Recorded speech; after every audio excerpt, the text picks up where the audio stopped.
Salam Bapak Ibu, saudara-saudara sekalian. Hari ini kita sama-sama belajar satu bagian firman Tuhan.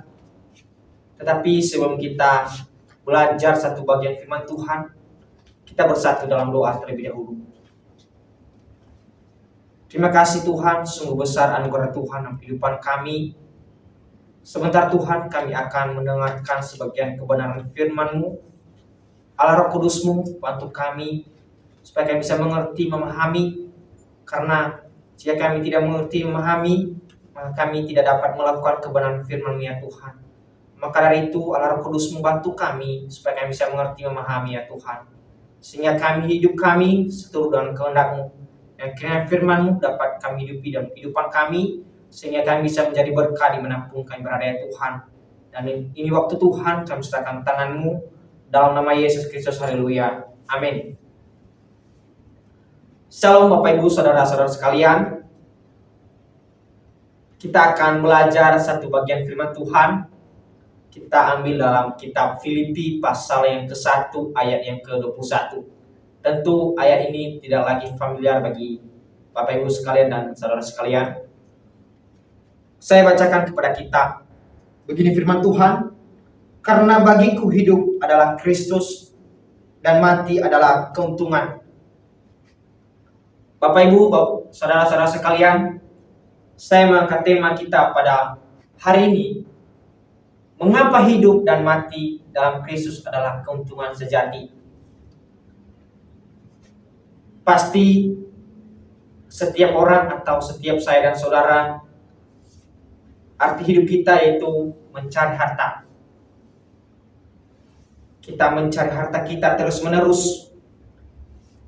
Mencari jabatan, atau kita juga seringkali mencari popularitas kita. Namun Bapak Ibu Saudara sekalian, saya akan menjelaskan kepada kita bahwa semua yang kita cari, harta, jabatan, dan popularitas, semuanya itu fana, semuanya itu akan hilang.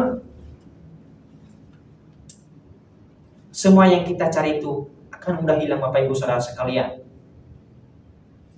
Tetapi kalau kita perhatikan Rasul Paulus dalam pasal ini, yang sedang dalam penjara Roma pada saat itu, justru dia menuliskan pernyataan yang mengguncangkan cara pandang manusia atau cara pandang saya dan saudara. Bagaimana dia mengatakan bahwa hidup adalah Kristus dan mati adalah keuntungan. Tentu kita mengatakan, kalau ada orang mengatakan bahwa hidup adalah Kristus dan mati adalah keuntungan, kita mengatakan bahwa ini orang makan apa? Kenapa dia mengatakan hal demikian? Tentu itu yang ada dalam pemikiran kita. Dan kita juga terus bertanya, mengapa Paulus bisa berkata demikian? Untuk itu, mari kita belajar 3 hal pada hari ini. Poin yang pertama adalah hidup berarti berpusat pada Kristus. Kata hidup yang dipakai oleh Rasul Paulus dalam ayat ini atau dalam pasal ini adalah kata zoe. Dalam konteks ini bukan hanya sekedar kehidupan secara biologis atau secara jasmani, tetapi bagaimana kehidupan Rasul Paulus yang sangat bermakna, penuh makna, dan penuh arah. Saudara-saudara sekalian, kalau kita perhatikan perjalanan Rasul Paulus dalam pelayanannya, bagaimana dia menulis kitab terbanyak, tentu dalam kehidupannya, dalam pelayanan yang penuh makna dan penuh arah. Kenapa penuh arah? Kenapa pelayanan penuh dengan makna? Karena pusatnya kepada Kristus, dan siapa yang dia layani itu Allah. Maka Bapak Ibu saudara-saudara sekalian, sudahkah hidup saya dan saudara juga penuh makna? dan penuh arah? Atau bagaimana? Bagaimana Paulus menyatakan bahwa segala aspek kehidupannya, pelayanannya, pemikirannya berpusat pada Kristus. Tentu Bapak Ibu saudara-saudara sekalian, ini bukan adalah suatu hal yang sangat mudah bagi kehidupan saya dan saudara saat ini. Tentu seringkali kita dalam pelayanan itu seringkali menonjolkan siapa diri kita, sehingga motivasi kita dalam pelayanan salah. Kenapa? Karena motivasi kita ketika kita melayani bukan berpusat kepada Kristus, tetapi pusat kita kepada diri kita sendiri, supaya kita dikenal, supaya kita popularitas. Itu yang seringkali terjadi dalam dunia saat ini, Bapak Ibu Saudara sekalian. Apalagi dalam aspek kehidupan kita. Tentu dalam aspek kehidupan kita seringkali kita melupakan, atau seringkali dalam aspek kehidupan kita berpusat kepada Kristus. Seringkali kita mengandalkan kekuatan kita sendiri. Seringkali kita mengandalkan pikiran kita sendiri.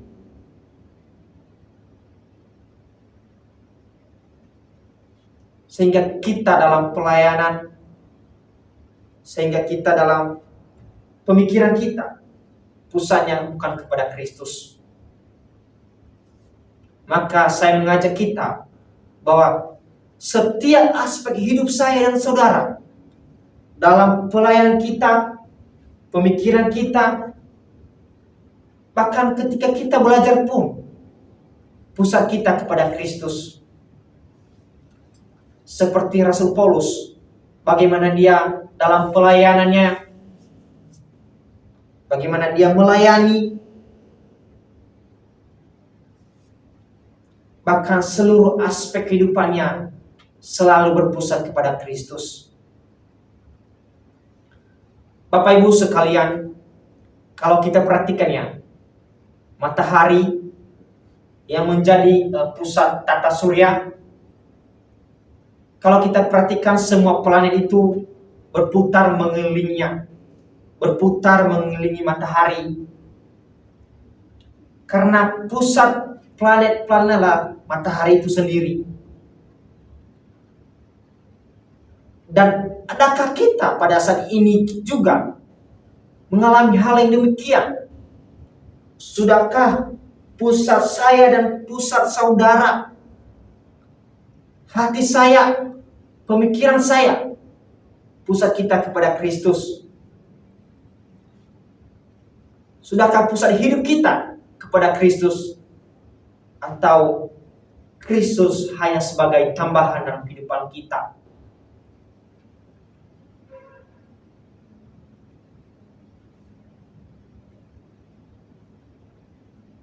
Tentu inilah suatu hal yang seringkali kita orang percaya seringkali melupakan Tuhan. Seringkali melupakan Tuhan dalam pelayanan kita, karena pusat kita bukan kepada Kristus. Maka Bapak Ibu saudara-saudara sekalian, apakah Kristus sungguh menjadi pusat hidup kita atau tidak?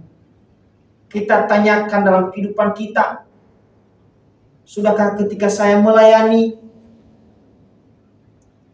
sudahkah ketika saya berpikir, ketika melakukan hal-hal yang sesuatu, sudahkah pusat saya dan pusat kehidupan Bapak Ibu saudara-saudara sekalian berpusat kepada Kristus? Atau kita hanya menempatkan Tuhan sebagai pelengkap? Terkadang kita memusatkan Tuhan itu sebagai pelengkap dalam kehidupan kita, Bapak Ibu saudara sekalian. Bapak Ibu, hidup kita ini adalah bermakna bila kita menempatkan Kristus sebagai alasan kita bekerja, belajar, melayani, dan mengambil keputusan. Hidup kita sangat bermakna jika kita semua aspek kehidupan saya dan saudara pusatnya tetap kepada Kristus. Tetapi bagaimana dengan kematian yang dikatakan oleh Rasul Paulus? Bagaimana dunia menganggap mati adalah kerugian. Tetapi kenapa Rasul Paulus justru menyebutkan bahwa kematian itu sebagai keuntungan? Poin yang kedua adalah mati berarti berjumpa dengan Kristus. Kalau kita berbicara tentang kematian, Bapak Ibu Saudara sekalian, pasti semua kita atau semua orang melihat bahwa sebagai kerugian. Kenapa? Pasti ketika kita mengalami namanya kematian, kita kehilangan orang yang kita kasihi, kita kehilangan harta benda kita kehilangan harta, kita kehilangan kesempatan, dan kita kehilangan semua apa yang kita bangun di dalam dunia ini. Bahkan kita pun, jika kita sudah mempunyai pasangan hidup, kita akan kehilangan itu semua. Karena semua itu fana.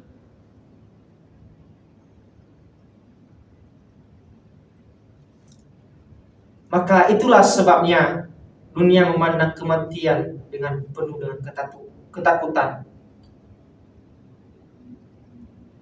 Kebanyakan kita takut yang mengalami namanya kematian. Karena kenapa? Karena kita takut kehilangan harta kita. Kita takut kehilangan sesuatu yang sudah kita bangun. Tetapi Bapak Ibu Saudara sekalian, Paulus justru berkata dengan berani dan dengan tegas mengatakan bahwa mati adalah keuntungan. Kata yang dia pakai dalam bahasa Yunani keuntungan adalah keros. Sebuah istilah ekonomi yang berarti laba atau profit pada saat itu. Paulus sedang memakai bahasa yang sederhana, Bapak Ibu Saudara sekalian. Seperti seorang pedagang yang menghitung untung rugi. Mungkin bagi dunia mati itu rugi. Tetapi bagi Rasul Paulus, mati itu adalah keuntungan yang sangat besar. Tentu kita heran. Kenapa Rasul Paulus mengatakan bahwa kematian itu adalah keuntungan yang besar, bukanlah kematian itu adalah kerugian, karena dia kehilangan semuanya. Alasan Rasul Paulus, karena dengan kematian ia akan berjumpa dengan Kristus Yesus dengan sepenuhnya.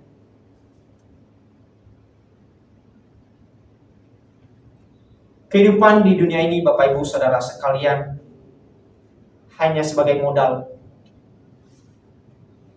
Tetapi kematian membawanya kepada keuntungan yang sangat-sangat besar, yaitu bagaimana persekutuan kekal dengan Yesus. Itu yang dinanti-nantikan oleh Rasul Paulus. Makanya Rasul Paulus mengatakan hal yang demikian.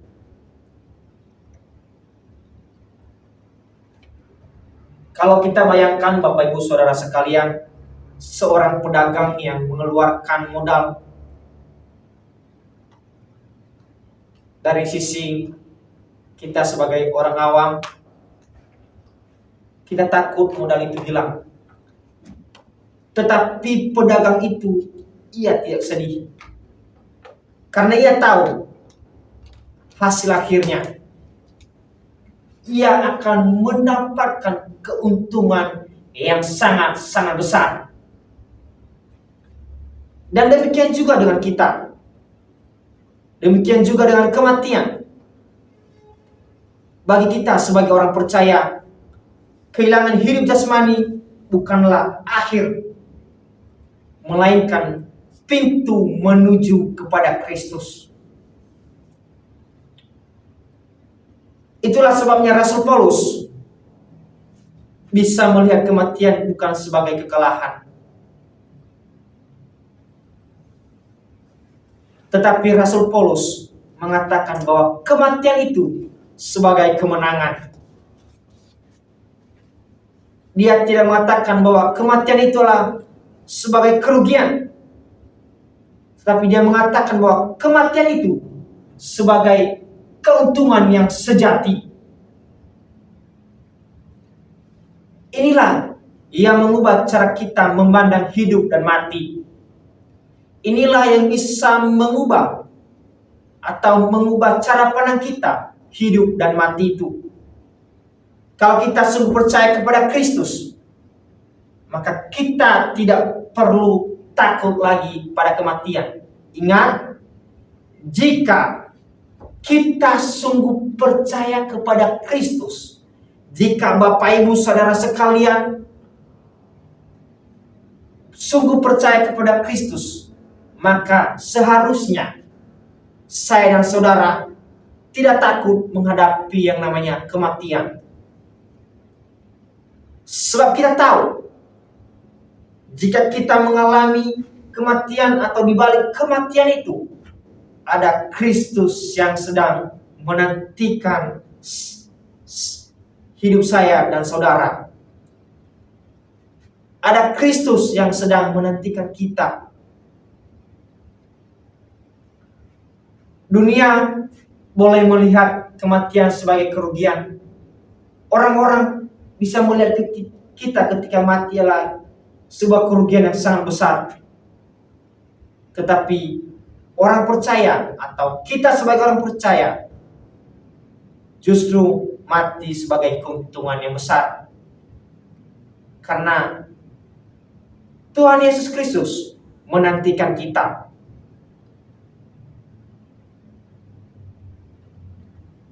Lalu kalau hidup dan mati sama-sama untung, seperti yang disampaikan oleh Rasul Paulus, apa yang menyatukan keduanya? Poin yang ketiga adalah Kristus adalah segalanya, baik hidup maupun mati. Bapak Ibu Saudara sekalian, kalau kita perhatikan hidup Rasul Paulus semasa dia hidup, bagaimana dia melayani, bagaimana dia rela menderita dalam pelayanannya. Dia dipenjara, dia dicaci maki,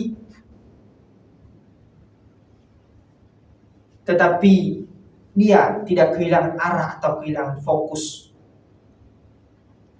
Karena kenapa? Karena fokusnya atau pusatnya ketika dia semasa dia pelayanannya, semasa dia hidup, pusatnya kepada Kristus. Dan apakah kita selagi kita masih hidup, sudahkah kita menggunakan waktu kita dengan pelayanan, melayani sesama, melakukan firman Tuhan? Sudahkah kita melakukan hal yang demikian seperti yang dilakukan oleh Rasul Paulus semasa hidupnya? Kenapa Rasul Paulus tadi dia tidak takut mati?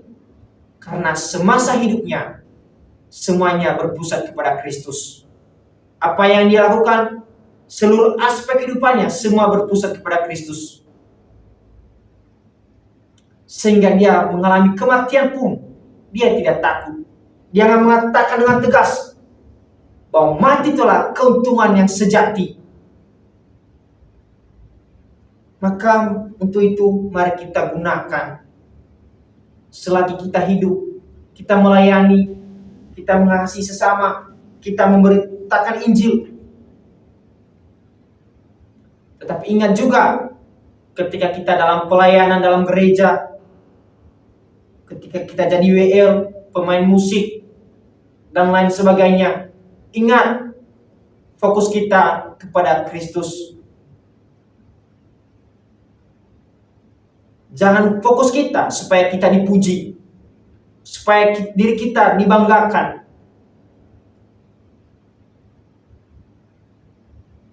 Kita harus mengingat, saudara-saudara sekalian, bagaimana Rasul Paulus dalam pelayanannya. Dia juga mengatakan bahwa keuntungan atau matilah sebagai keuntungan. Karena kenapa dia mengatakan hal demikian? Karena dia akan berjumpa dengan Yesus Kristus. Artinya Bapak Ibu Saudara sekalian, baik hidup maupun mati, pusatnya tetap sama. Maupun hidup dan mati Rasul Paulus, pusatnya tetap sama, yaitu Kristus. Kalau kita perhatikan, inilah kerangka teologis Rasul Paulus, bahwa Kristus sebagai segala sesuatu. Ingat Bapak Ibu Saudara sekalian, kiranya setiap apa yang kita lakukan dalam kehidupan kita, selagi kita masih hidup, kiranya pusat kita semuanya bagi Kristus.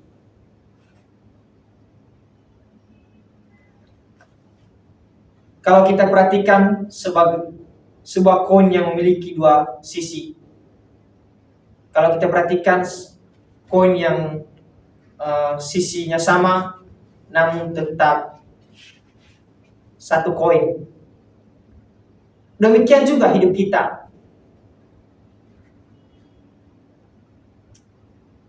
Demikianlah hidup dan mati kita sebagai orang percaya. Dua sisi dari satu realitas yang memiliki makna, yaitu kita sama milik Kristus. Ketika kita hidup, kita milik Kristus. Ketika kita mati juga, kita milik Kristus. Tapi ingat, selagi kita hidup, kiranya kita melayani Tuhan. Kita melayani seperti Rasul Paulus. Tugas Rasul Paulus, tugas kita juga. Ingat, sekali lagi, dalam pelayanan, fokus kita untuk memuliakan Tuhan. Jangan fokus kita supaya diri kita dipuji dan dibanggakan. Ingat tadi seperti koin yang dua sisi sama, tetapi disebut satu koin. Demikian juga hidup kita sebagai orang percaya, Bapak Ibu Saudara sekalian. Maka kita dipanggil untuk hidup dalam iman yang konsisten. Kita hidup dalam iman yang konsisten, yang menetap. Jangan pada hari ini saya mempunyai iman, saya melakukan ini, besoknya tidak. Besoknya ketika saya melayani, pusat saya kepada Kristus. Esoknya lagi ketika saya pelayanan supaya saya dipuji. Seringkali ya Bapak Ibu Saudara sekalian, tanpa kita sadari, dalam pelayanan kita seringkali pusat kita bukan kepada Kristus. Seringkali pusat kita kepada diri kita sendiri, supaya kita dipuji, dibanggakan, supaya kita dikenal, dan segala macam.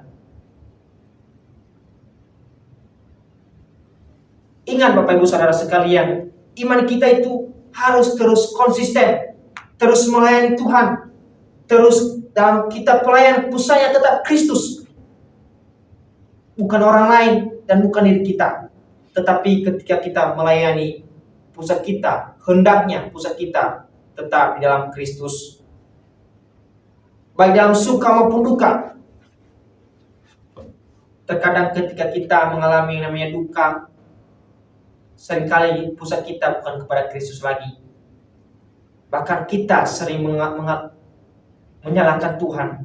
Tetapi bagaimana yang dialami oleh Rasul Paulus? Dia dipenjara, dia dicaci maki, dia dihina, dia difitnah. Tetapi Bagaimana dengan pelayanannya? Meskipun dia di penjara, tetap fokusnya kepada Kristus, pusatnya tetap kepada Kristus.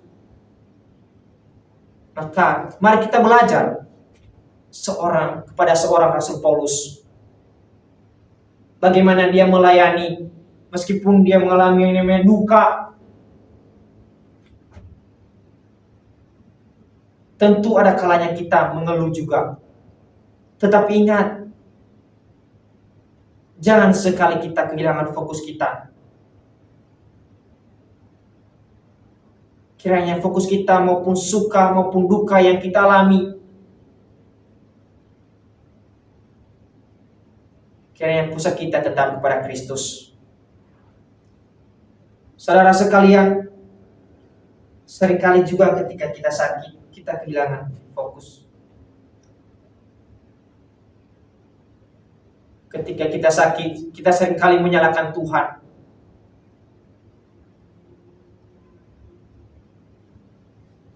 Dan kiranya Bapak Ibu Saudara sekalian, mau hidup maupun mati, kiranya segala sesuatu apa yang kita lakukan, semuanya untuk Kristus dan bagi Kristus.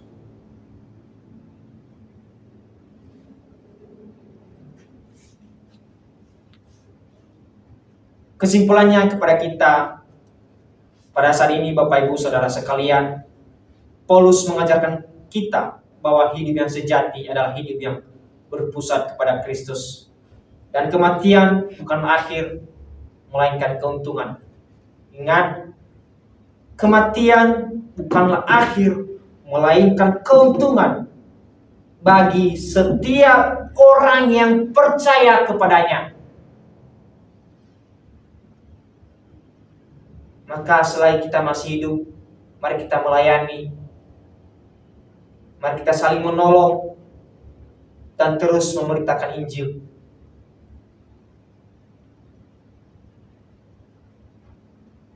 Karena itu Bapak Ibu Saudara sekalian, mari kita menata hidup kita.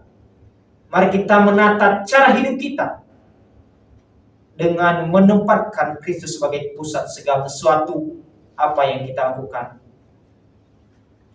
Kiranya firman Tuhan pada saat ini bisa memberkati kita, entah itu dalam pelayanan, mungkin ketika kita dalam pelayanan seringkali pusat kita kepada diri kita sendiri.